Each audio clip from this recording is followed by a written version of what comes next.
we'll start off with this. I reckon most of our listeners take or have taken a sneaky look at horoscope pages. I know Liz is a massive fan of them.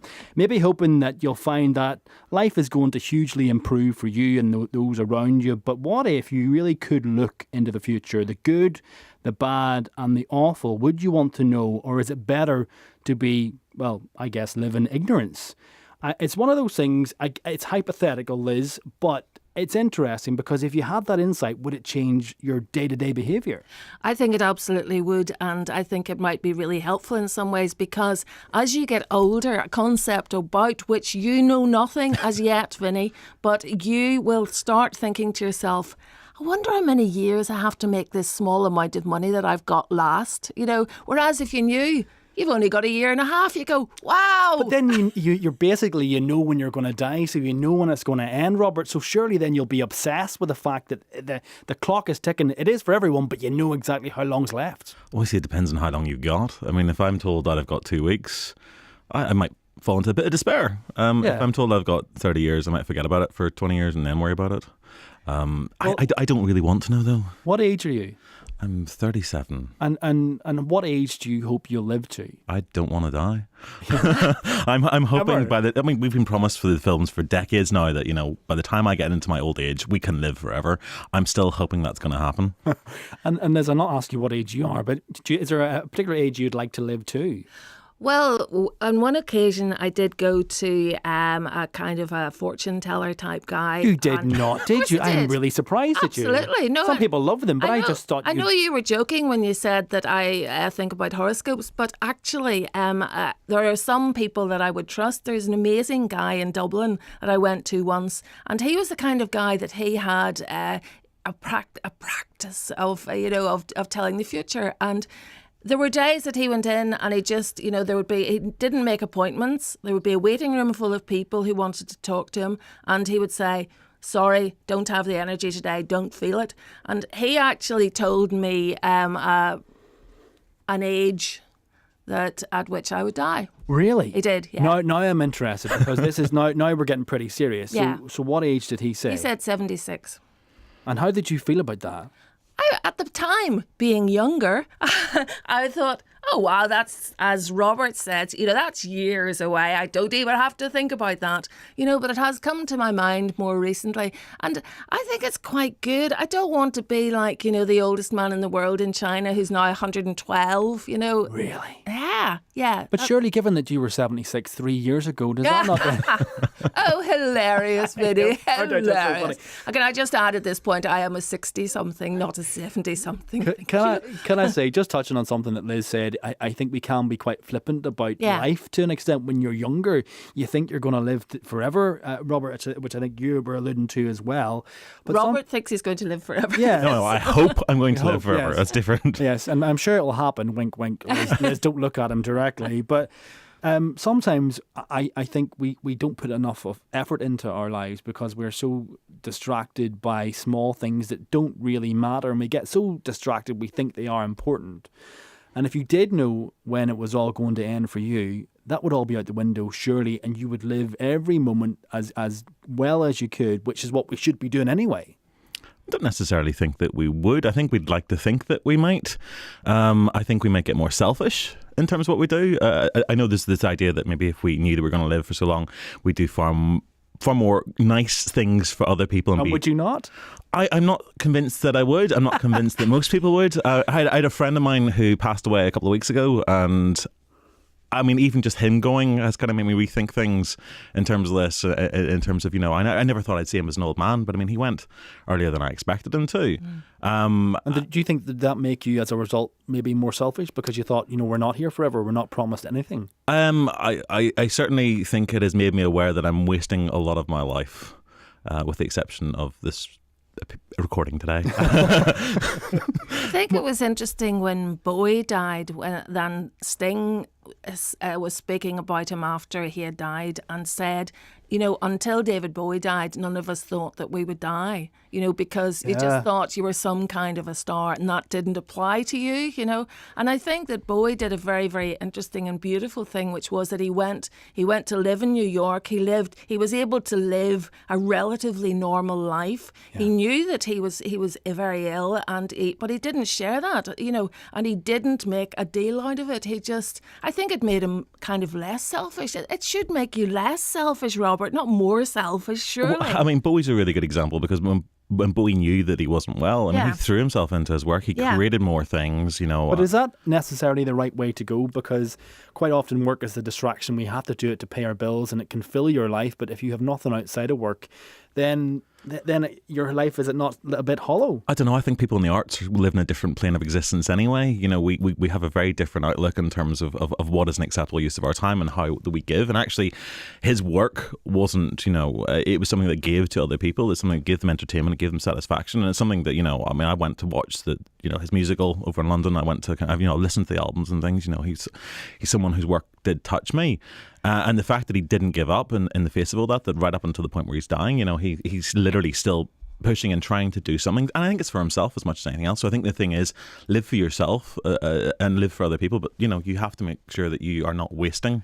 Absolutely, because I had already had an experience of his death, because I saw him on the Ziggy Stardust tour when he had said, "This is the end, my friends," kind of thing, you know, and we all thought, oh no, there's never going to be anything else from Bowie. And it was that persona, because I was a massive, massive fan at that point, and went to see him, and, you know, we were all kind of coming weeping out of the concert, and then we realised, oh, actually, he doesn't mean he's dying. He means Ziggy is being killed off. Yeah, Ziggy is gone. Yeah. What about the romantic element of it? This is for both of you, really. But say, for example, if you know you've got 40 years left, or if you know you've got 5, you might think, well, I'm going to just stick with who I'm with now.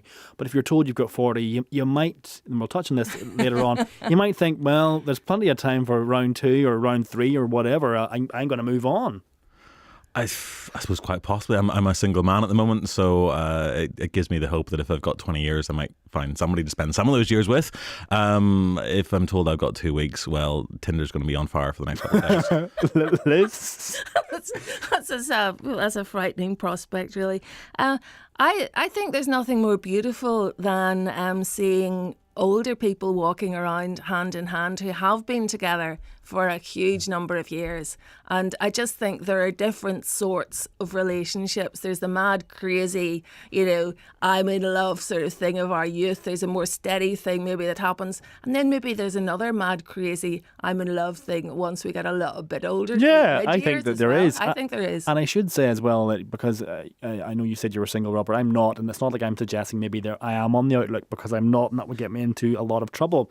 I think as well, the grass is always greener on the other side. So you might think, right, well, I've got this amount of time, so I'm going to change everything or all these different elements of my life because it will be better and I've got the time to do it. Whereas really, it's not. That won't necessarily be the case. I think, I mean, it's a horrible thing, the mindfulness thing, but just kind of to have a bit of a notion of what is very good in your life and try to retain that, and what maybe is negative, what maybe is a relationship that isn't going so well, and just to think, A, can you make it better, you know, or B, is it actually something that is coming to an end and you need to do something about it, which is always horrible. Coming to an end. Yeah. I'm going to play a little clip now. We'll talk later in the programme about peacocking. This is a term that Robert actually brought to me, but well, and Liz, you've brought a feather and everything, so we're well prepared for that. We've touched on this already, the tradition many of us partake in, getting shacked up and spending your life with 1 or maybe 2 people, with a few exceptions, of course. But apparently, now this is according to research from some dating sites, as we are all living longer, the new norm could actually be you have maybe 4 or 5 big relationships in your life. Now, have a listen to this. I've been speaking to a lady called Rachel Lloyd from eHarmony. Whereas today, about 50% of, the marriage rate is about 50%. We think that will go down quite significantly by at least 10%. And more people will have, instead of seeing their life as being, I'm going to have, one big relationship, be it a marriage or, a family with someone, I think that we'll view our longer lifespans and think, I'm going to have around 4 key relationships, realistically. And I mean, this is all based on projections and data by the brilliant minds at Imperial College London. So, you know, it's pretty credible. They tend to be modest at the best of times. There you go. We will hear more from Rachel in next week's programme. She's going to talk about virtual dating, which is an entire other element when it comes to maybe going out with someone that doesn't actually exist. But what do you think, Liz? The idea of people maybe getting married, I know this does happen, but as a norm, 3 or 4 times, or having a really serious relationship because they're simply alive so long. Yeah, I think that makes huge sense. And in fact, the first time that someone asked me to get married to them was when I was 17, and he wanted us to run away and get married. Fortunately, I didn't do that because I was just about to go off to uni and have all the major relationships that you have when you're at that stage of your life. You know, it wasn't until later then that I actually did get married. But I would say at least 4 major ones, you know, and proper ones, and just not flings, you know, but proper serious relationships. You would not have a fling, Liz Kennedy, would you? Yeah, of course I would. Would you? Of course I thought I you're would. far too reputable for that. Of course I would. Good grief. Have some fun in your life and go on. Yes, I was going to say I have been there and done that, but I'm still having fun. You're going to get me into trouble. Robert, what do you think? Does it suggest like we're going to live longer, but they're not saying we're going to live to we're 150. So does this really also suggest that we just want everything? We want more. We want the long-term relationship and the comfort that brings, but we also want to be free, single, and change our mind and our relationships like our underwear. I think part of it is that our standards and our expectations have changed in the last 50 years. I mean, you know, for our parents' generation, our grandparents' generation, it was very, very different. I mean, you got married and you had to stay in that relationship no matter how it turned out that it actually was. And there are a lot of people who tell stories of being in appalling relationships, and there are affairs and everything else that kind of get brushed under the carpet and whatnot. But generally speaking, it's a very monogamous long-term situation. The reality is, like, sort of increasingly post 1960s in particular, you know, we have been prepared to say, well, no, we don't have to do this. We're not bound to having children to someone. I mean, contraception, for instance, is has a huge effect in terms of how relationships actually work, and you get time to kind of try things out with people. Now, if as the law changes as well, it makes things easier. Like divorce gets easier. I know from first-hand experience, it's really, really easy to get married. It's really difficult to get divorced, and a very long and painful process. But if that was simplified, I think you'd find it much more that people would maybe slip into that in and out a little bit easier. Is it really just the romantic notion then that we stayed together for so long with all those other issues that can be there aside? And is this about us wanting to be greedy? You know, I think people, I suppose probably most of us want to kind of find someone, and it's nice to be able to share that with someone. And if you get a relationship that works and you're able to work at your relationship, which a lot of people sort of forget to do, and we are in a generation now where people are very sort of self-absorbed and sometimes forget that actually, you know, you've got to give in order to get something back. I think that desire to kind of to be with someone, to work at a relationship, yeah, that makes sense. And, you know, quite honestly, if you've got a life that's been lived with someone and you've got all your shared history and your secrets and everything else, it is much easier to have that with 1, maybe 2 people than it is to have it with a dozen. So I think having a couple of really good relationships, yeah, that's it still kind of appeals. I mean, even to me, and I've gone beyond that now, you know. But it's, what do you mean? I mean, I've had, you know, a couple of long-term relationships, you know, before I've reached the age of 30, and they were, you know, what they were. But I mean, now I'm at a point in my life where that would be nice. But Liz, are you single? Yes, I am at the moment, but... Well, on that note... Oh, sorry, but what? You know, the odd date, obviously, you know, Yes. you can't, fling. Has Yeah. to be. We fling or two, Well, like, yeah. we can come back to this later on in the programme while we're talking about peacocking. Yes. I think it all links in quite well. Also, still to come tonight. I realized, God, this is a dangerous area. I did get very nervous. I didn't tell my parents because they were just worried already. We'll hear from Melissa McCulloch. She is tonight's What I Wish I'd Known When I Was 25. There is a theme to the music. This is all from one, it's probably in multiple movie soundtracks, but all of the songs we're playing tonight are on one particular movie. Do you know what it is?